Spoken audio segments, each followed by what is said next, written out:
May 1945, Hollywood director George Stevens and a few of his camera team are making fun of the Nazis. Adolf Hitler is dead and the Wehrmacht has finally been defeated. A bit of tomfoolery, perhaps to blot out memories of the horrors of Dachau. Stevens is in no hurry to return to Hollywood. He is determined to document the end of the Nazi regime as accurately as possible. Consequently, he and his team have also come to Berchtesgaden.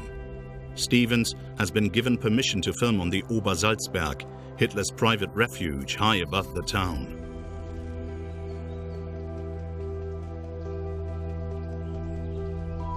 The Berghof is a ruin, a symbol of the demise of a murderous ideology.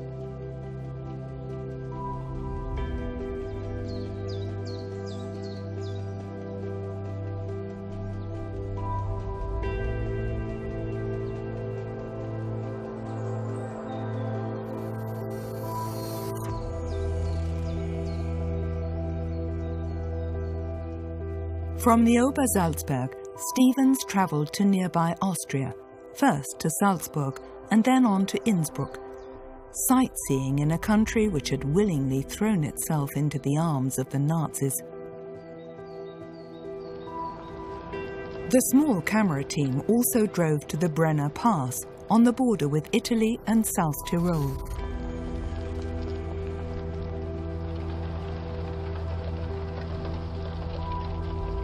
The Wehrmacht had laid down its arms in Italy and southern Germany, but not in Austria as a whole, and the Reich government in Flensburg in northern Germany was still refusing to capitulate to the Soviet Union. May the 6th, 1945. On behalf of Admiral Dönitz, Colonel General Alfred Jodl had flown to Reims in France to sign the declaration of the unconditional surrender of Nazi Germany. Kirk B. Lawton, Eisenhower's man for photojournalism in World War II, documented this major event in world history with his amateur camera. Jodl still had hopes of securing a separate armistice with the Western Allies. Negotiations in the Allied headquarters were deadlocked for hours.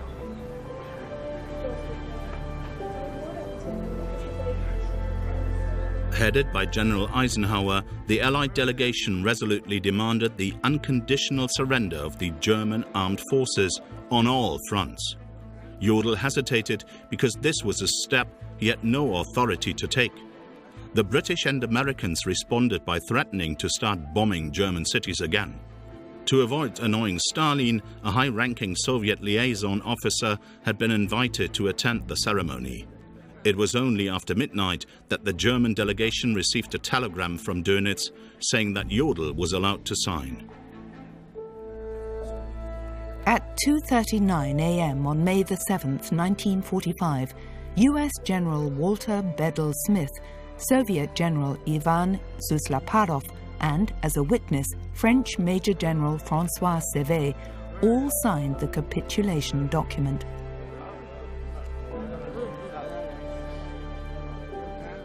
Then it was Alfred Jodl's turn to add his signature.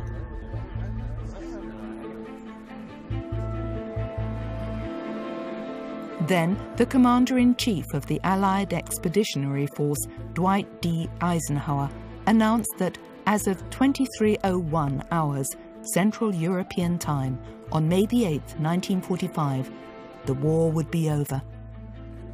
We, the undersigned, acting by authority of the German High Command, hereby surrender unconditionally to the Supreme Commander, Allied Expeditionary Force, and simultaneously to the Soviet High Command, all forces on land, sea, and in the air who are at this date under German control.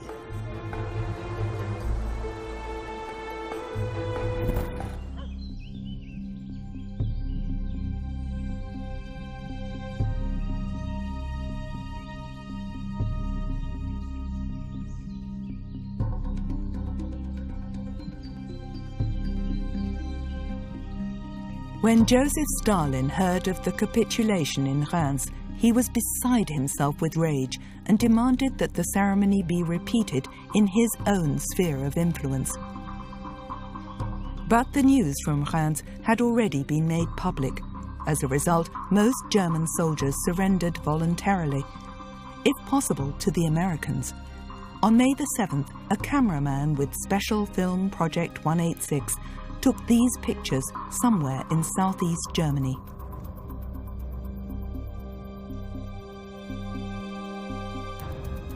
In Tyrol on the evening of May the 7th, author Erich Kästner wrote in his diary, Flensburg radio station has announced that Jodl has signed the capitulation document and that it will come into force tomorrow. But the radio station in Bohemia has called the report a fabrication concocted by the enemy. In Berlin, the Russians claim to have found the corpses of Goebbels, his wife, and their children. Now the radio stations have ceased broadcasting. It is quiet here. The only sound is that of cockchafers, those little armored insects flying headfirst into the illuminated window.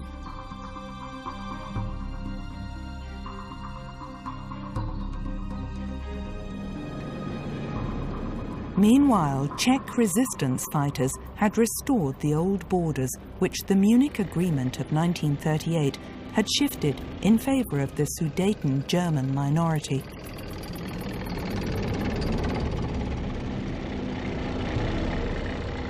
Over the past 2 weeks, US General George S. Patton had advanced 30 to 40 kilometers a day, an almost incredible rate of progress. In early May 1945, his troops had crossed the border into Bohemia.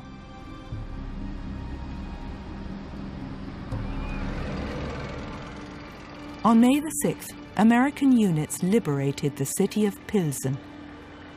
The next day, the GI's arrival turned into a rousing victory parade.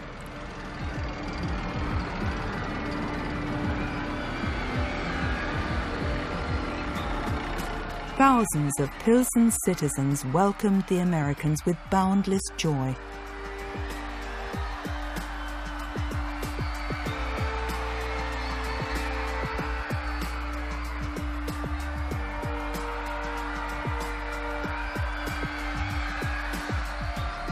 It was the first time cameramen with Special Film Project 186 had been able to film scenes of jubilation.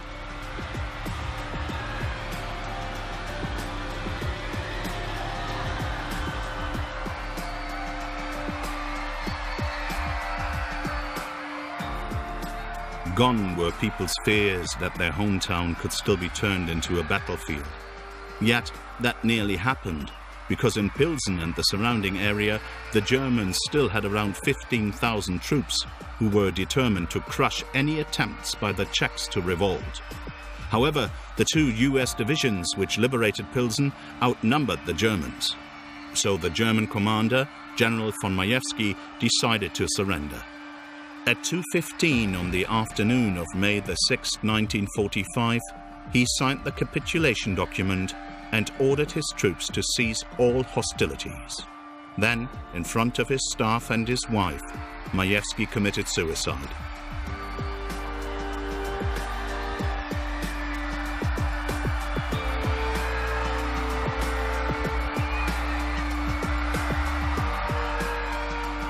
The American liberators remained in Pilsen for 7 months.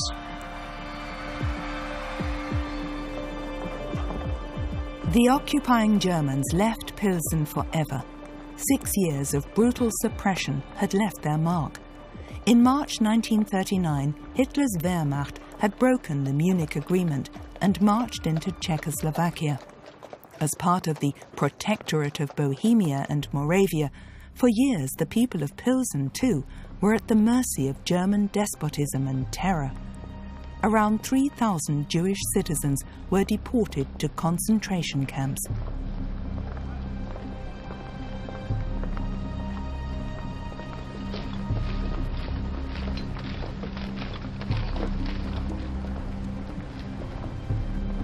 Right up until Germany's capitulation, Field Marshal Ferdinand Schörner and his troops were entrenched in Bohemia.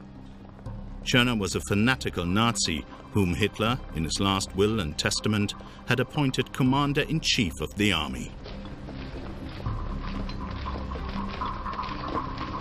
In line with the maxim, strength through fear, Schörner used brutal methods to put his troops under pressure.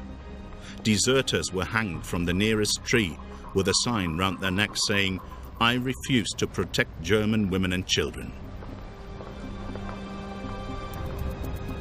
Propaganda Minister Joseph Goebbels commented on this attitude as late as March 1945. Such methods have an impact, of course. At any rate, every soldier in Schörner's combat area knows that he can die at the front and will die at the rear. The German prisoners of war were escorted out of town by Czech resistance fighters. Things weren't always as amicable as these pictures taken by a US Air Force cameraman suggest.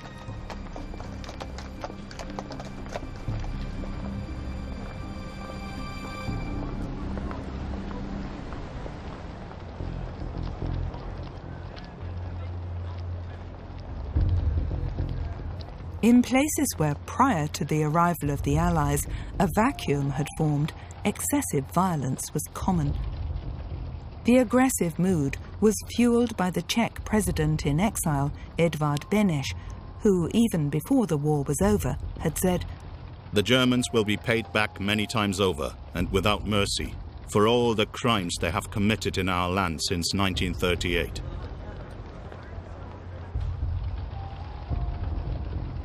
The Americans came across the victims of acts of vengeance time and again.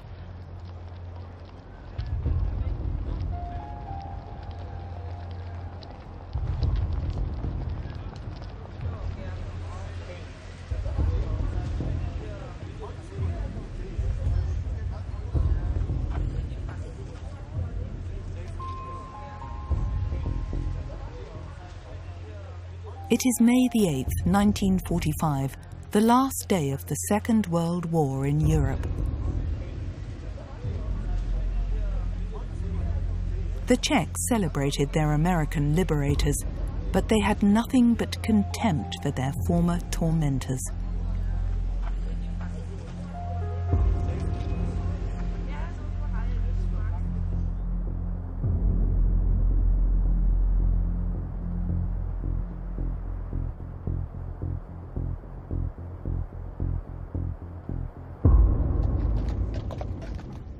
The bodies were carted away and buried somewhere.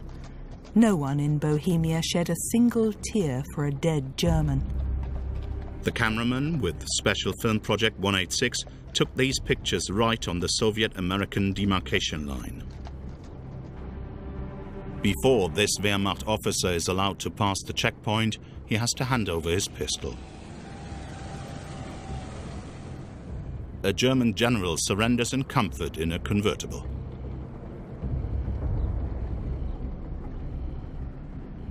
A US military policeman then drives him to a special prisoner of war camp for high-ranking officers.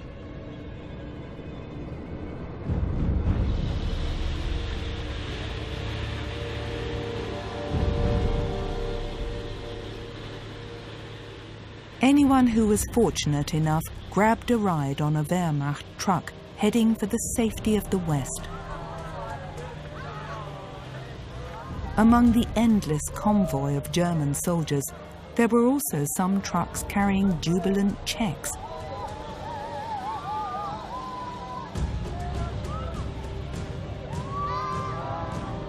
At 12:30 on May the 8th, 1945, Reich President Karl Dönitz spoke to the nation on the radio.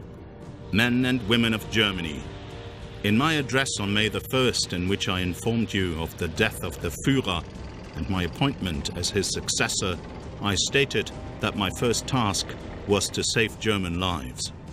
In order to attain this goal, in the night of the 6th to the 7th of May, I ordered the Armed Forces High Command to declare the unconditional surrender of all fighting troops in all theaters of war. At 2300 hours on May the 8th, the guns will fall silent.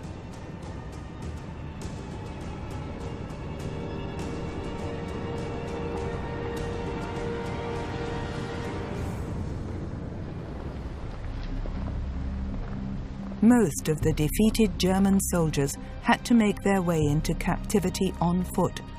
This is how one soldier remembered May the 8th, 1945. We were really frightened.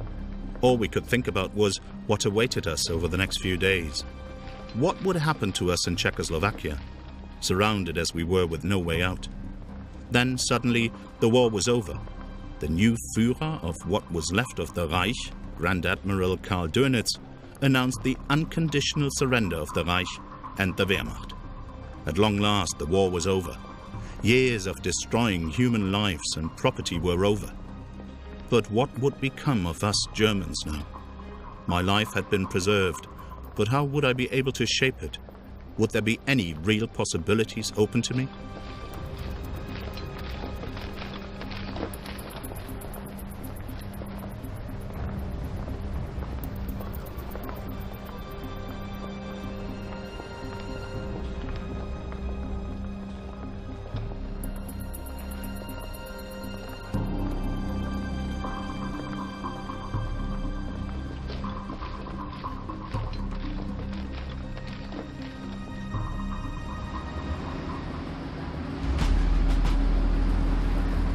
On May the 8th, US President Harry S. Truman addressed his nation on the radio.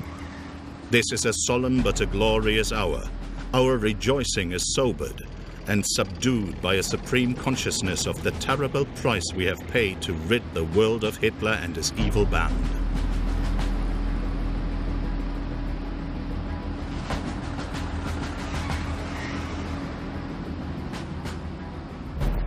The rats were leaving the sinking ship. On May the 8th, 1945, in Kitzingen near Würzburg, a German war hero allowed himself to be filmed by a cameraman with Special Film Project 186.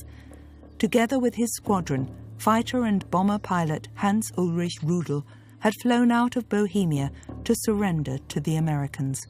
Rudel was the only member of the German armed forces to be awarded the Knight's Cross with golden oak leaves, swords and diamonds. He was also a fanatical Nazi.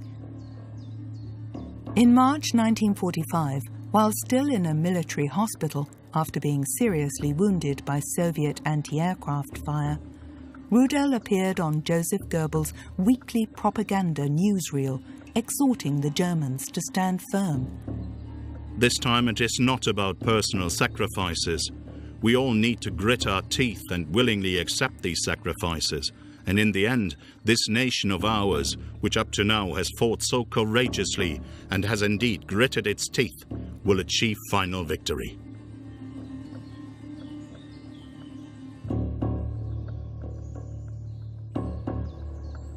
Rudel presented himself to his American hosts as a cultivated individual who, as a soldier, had merely been doing his duty. Rudel spent nearly a year in American captivity. After he was released, he first set up a haulage company. But in 1948, he fled via the Rat Line to South America. In Argentina, Rudel set up a relief organization for Nazi war criminals and maintained close contact with fascists from Italy and Croatia who were being searched for worldwide.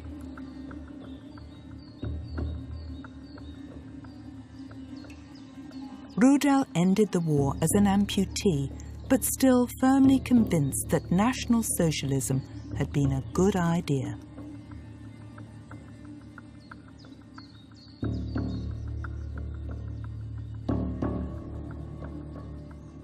In this respect, he was totally in agreement with Lieutenant General Adolf Galland, who, like Rudel, was a highly decorated fighter pilot.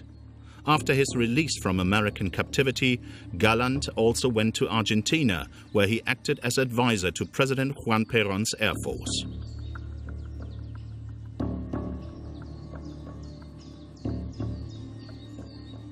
When Perón was ousted from power, Adolf Galland returned to Germany, while Hans-Ulrich Rudel served the dictators of Paraguay and Chile.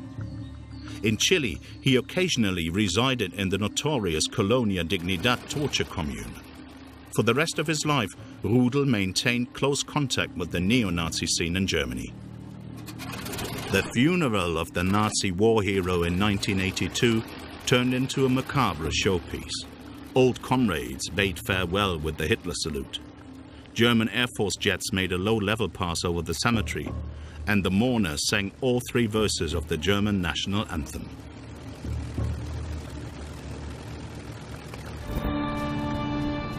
In London on May the 8th, people gathered in the streets to celebrate the end of the Second World War in Europe.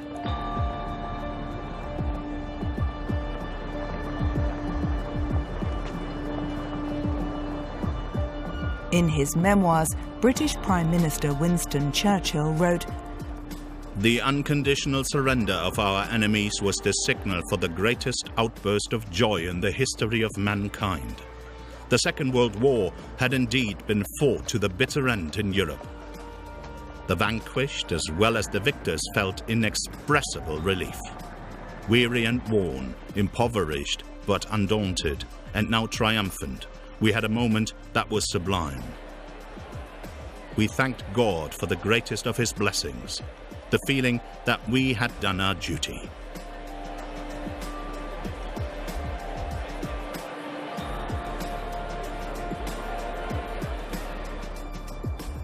On May the 8th, Churchill insisted on giving the Victory in Europe broadcast himself.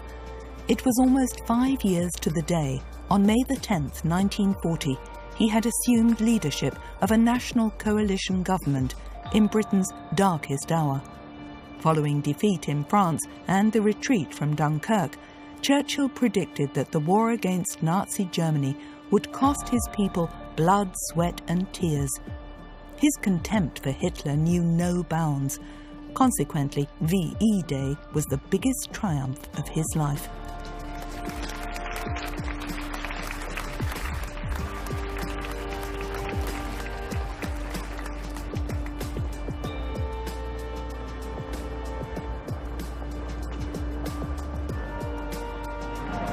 As Churchill drove through London, the crowds cheered him. But barely 2 months later, he suffered a bitter defeat at the hands of the British electorate. It cost Churchill the office of Prime Minister.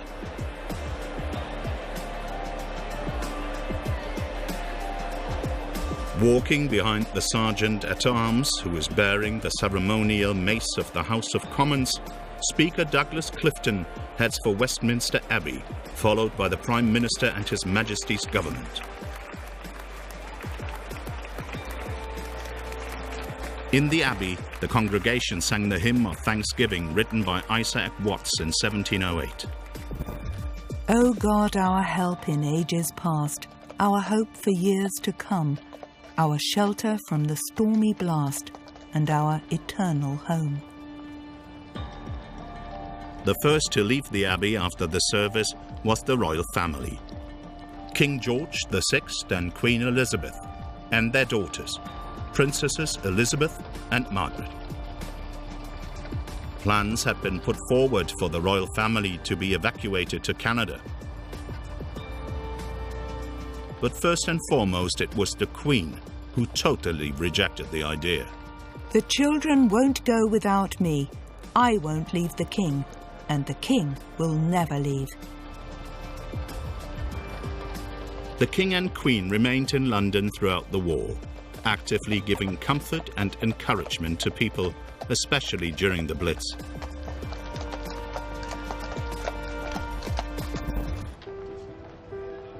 May the 9th, 1945. At a barracks in Wiesbaden, liberated Soviet slave workers celebrate victory over Germany. Most of them had been deported to the Third Reich after the Nazis occupied the Ukraine and Belarus.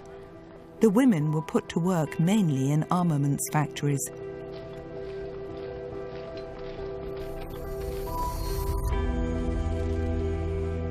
For all Soviet citizens, the 9th of May was the day of liberation from Nazi fascism. That is because the Declaration of Surrender was signed after midnight, Moscow time. Joseph Stalin had demanded that the capitulation ceremony be repeated in Berlin-Karlshorst. In his view, the pictures from Reims in which the Soviet general seemed like a mere observer, could not symbolize the end of a war that had cost the lives of 27 million of his subjects.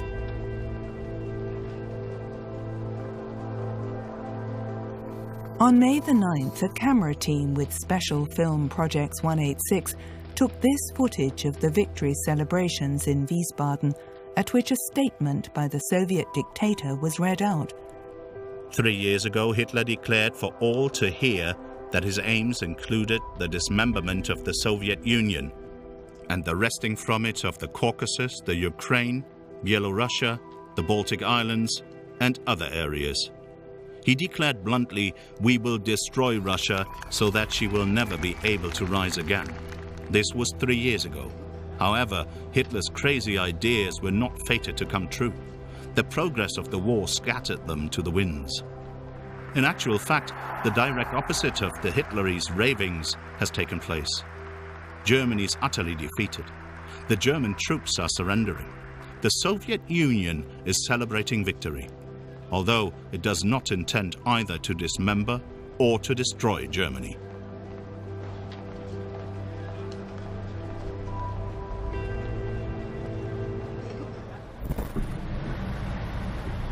On May the 9th, 1945, 2 US Air Force cameramen took this footage on a road somewhere on Germany's border with Czechoslovakia. To escape the Red Army, Wehrmacht remnants were fleeing to that part of Germany occupied by the Americans.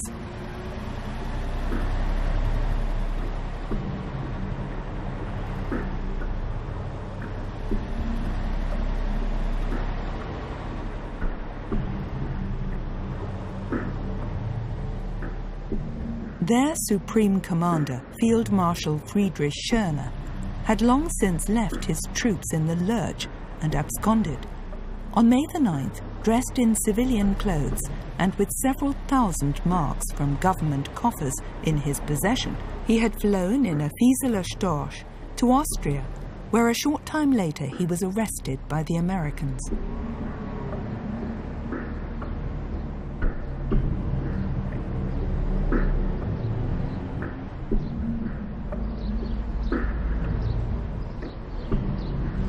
Members of the SS, who in the last weeks of the war had stood out through particularly fanatical resistance, had intermingled with ordinary German soldiers. Heinrich Himmler's henchmen obviously felt safe in the midst of a stream of soldiers, nurses, and civilian employees flooding back to Germany.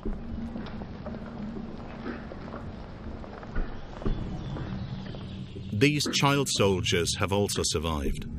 Some Germans were immaculately dressed when they surrendered to the Americans. Exuding self-confidence, this lieutenant colonel with the Waffen-SS presented himself to the Americans as an adversary on an equal footing. But the GIs were not impressed. They knew all about the atrocities the SS had committed against captured US troops in the Ardennes. In the eyes of the 2 cameramen with Special Film Project 186, this officer was obviously a perfect example of the German master race. On the other side of the border, in the small village of Tannenbergstal in the Vogtland region, convoys of German troops who had surrendered to the Americans were gridlocked.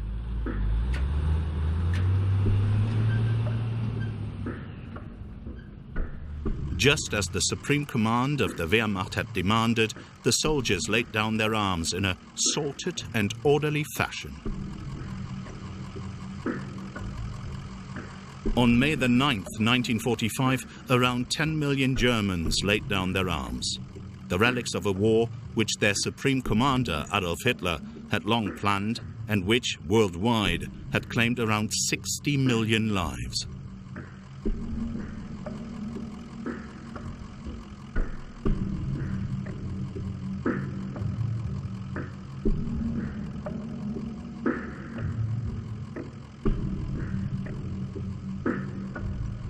Not a single high-ranking Wehrmacht officer felt the need to ignore Hitler's insane orders and prevent the slaughter of the last few weeks of the war. Even after the Führer had committed suicide, the fighting still continued.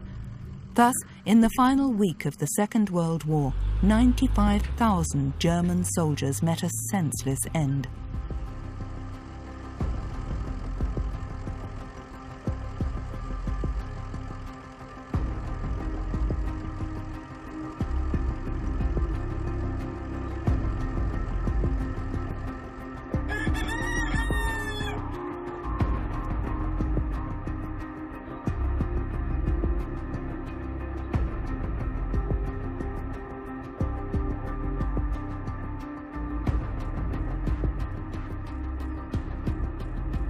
In the chaos of unconditional surrender, many an ordinary soldier tried to abscond unrecognized. In Tyrol on May 10, 1945, Erich Kästner described scenes in his diary that occurred in so many places. The procession of limping soldiers is endless. They sell cigarettes to get their hands on a bit of money. There is a permanent demand for civilian clothes. But there is nothing to be had. Wardrobes are empty. A neighbor was given 450 cigarettes for an old pair of trousers. I'd love to make that kind of deal. But the only trousers I've got are the ones I'm wearing.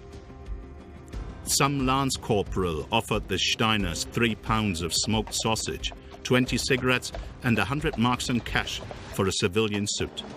But the deal didn't go through. Herr Steiner thought the price didn't reflect the tense market situation. The Steiners had lost 2 sons in the war.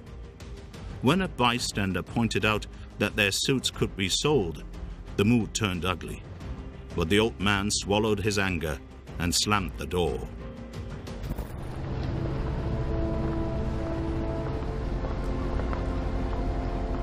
May 14, 1945, a week after Nazi Germany's unconditional surrender, a camera team with Special Film Project 186 was filming in Augsburg.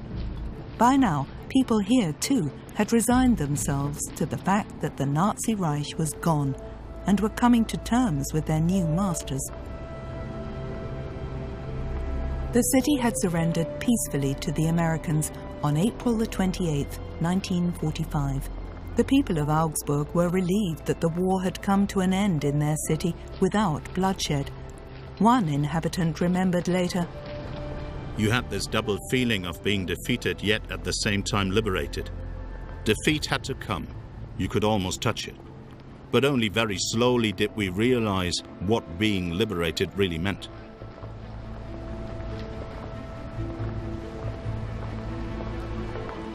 In an entry in her diary on May 8, 1945, another inhabitant of Augsburg wrote, "What a beautiful day! Nature is fresh and young. The sun is shining and the sky is blue.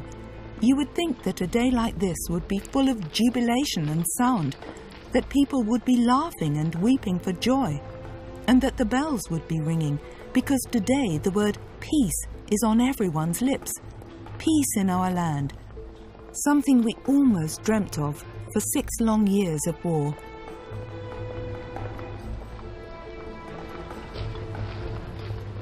The people of Augsburg were going to work or taking a walk as if there had never been any enthusiasm for Hitler or any war crimes. But the victors had their doubts about the seemingly unpolitical attitude of the Germans. They asked awkward questions. Who had been a member of the Nazi Party? Who had stood by as Hitler's crimes were committed? And who bore personal guilt? General Eisenhower's Proclamation No. 1 stated, "We come as conquerors, but not as oppressors. We shall obliterate Nazism and German militarism. We shall overthrow the Nazi rule, dissolve the Nazi Party, and abolish the cruel, oppressive, and discriminatory laws and institutions which the party has created."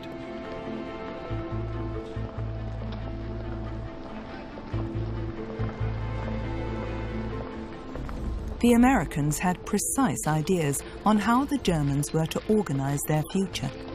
The US occupying forces came with well-prepared plans for the structure of administrative bodies, political parties, and cultural life in this new freedom, with everything based on the model of Western democracies. At first, many Germans had their doubts about this concept. People preferred to focus more on their everyday lives than on reappraising their country's Nazi past. Many suppressed the guilt issue.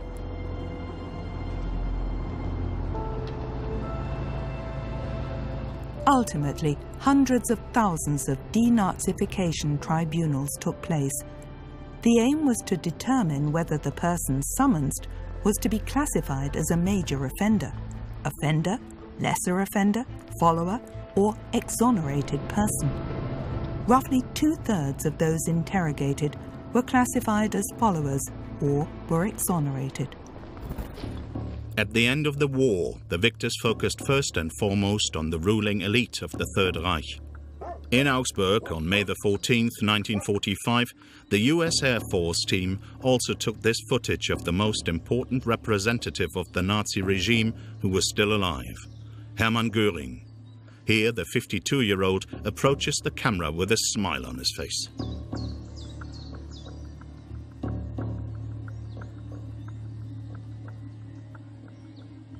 The dazzling Reichsmarschall had long been Hitler's deputy, but just before the end of the war, the Nazi leader had removed Göring from all his positions.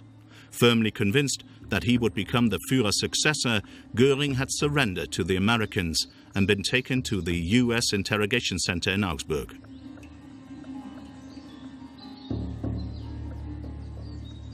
After his arrest, Göring is said to have claimed that war was like a football match. At the end, the loser shakes the winner's hand and all is forgotten. With charm and cunning, the prominent prisoner obviously wanted to evade responsibility. Following an improvised press conference, author Klaus Mann, who was working in defeated Germany as an American reporter, had this to say about Göring. You can't even say that he looked particularly unsympathetic. Rather the opposite, in fact. Admittedly, his face did display a certain brutality. And there was often a really evil glint in his eye. His overall appearance was that of a condottieri, someone who, despite all the cruelty he exuded, still had a touch of joviality about him.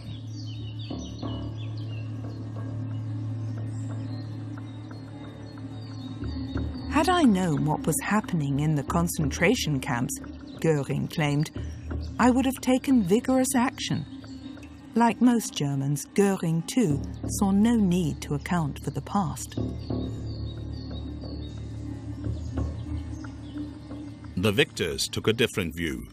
Göring was one of the main war criminals to stand trial in Nuremberg in October 1946 and was sentenced to death. But hours before his execution, he swallowed a cyanide capsule and took his own life.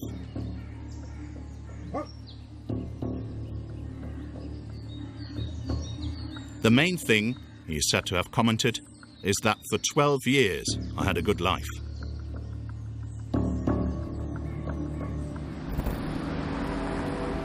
June 1945. Hollywood director George Stevens and his camera team are on their way to Hamburg. Stevens would rather have been heading for Berlin, but Western reporters were not yet allowed into the German capital, which was in Soviet hands. Stevens had been waiting for special permission ever since Germany's unconditional capitulation. In the meantime, it had become clear that on July the 1st, the Allies would be able to occupy their sectors in Berlin. Only then would Stevens also be allowed to visit the German capital. On arrival in Hamburg, Stevens and his team first went to the city's world-famous port to do some filming. The Kehrwiederspitze was still largely intact, but around 80% of the port area had been destroyed in bombing raids.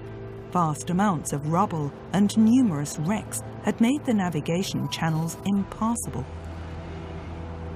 Curious, a few children approached the American camera team and let themselves be filmed.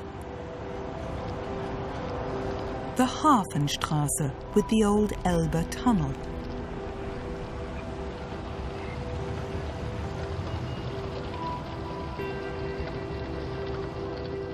In 1943, that Hamburg became the target of devastating bombing raids, which also completely destroyed the city centre.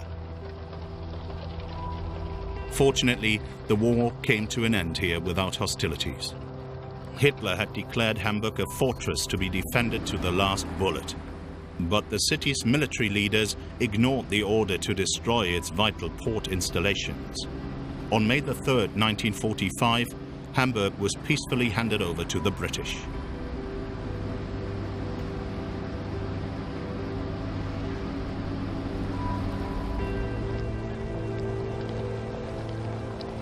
Stevens toured the wasteland in his jeep.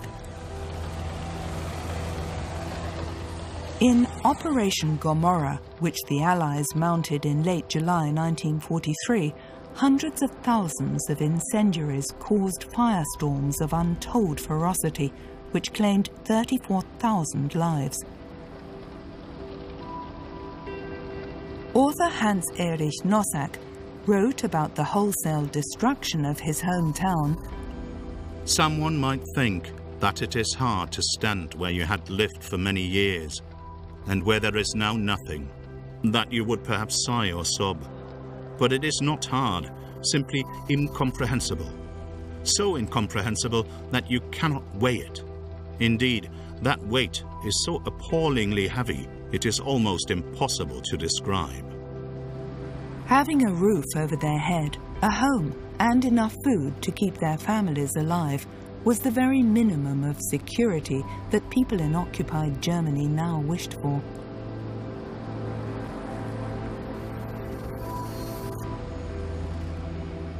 In early July 1945, George Stevens and his team were at last allowed to leave Hamburg. Driving over the Elbe bridges, they headed for Berlin.